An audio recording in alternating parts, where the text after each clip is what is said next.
ब्रह्ममुरारिसुरार्चितलिङ्गं निर्मलभासितशोभितलिङ्गं जन्मजदुःखविनाशकलिङ्गं तत्प्रणमामि सदा शिवलिङ्गम् देवमुनिप्रवरार्चितलिङ्गं कामदहनकरुणाकरलिङ्गम् रावणदर्पविनाशकलिङ्गं तत्प्रणमामि सदा शिवलिङ्गम्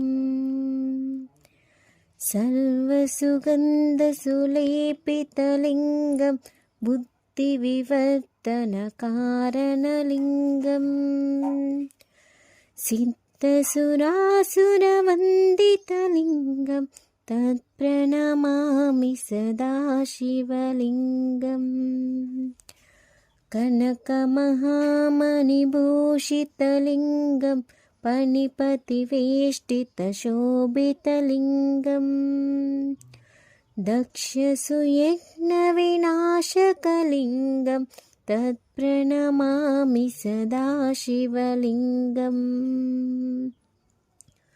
कुङ्कुमचन्दनलेपितलिङ्गं पङ्कजहारसुशोभितलिङ्गम् सञ्चितपापविनाशकलिङ्गं तत्प्रणमामि सदा शिवलिङ्गम्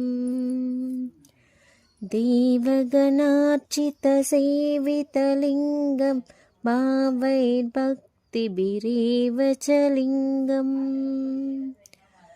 दिनकरकोटिप्रभाकरलिङ्गं तत्प्रणमामि सदा शिवलिङ्गम्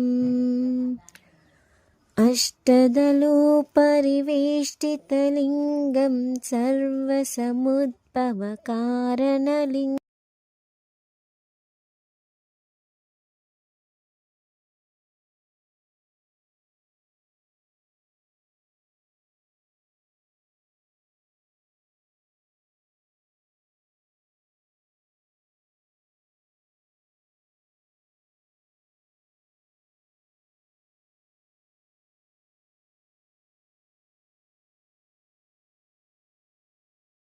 హాయ్ ఫ్రెండ్స్, గుడ్ ఆఫ్టర్నూన్ అనుకోరా.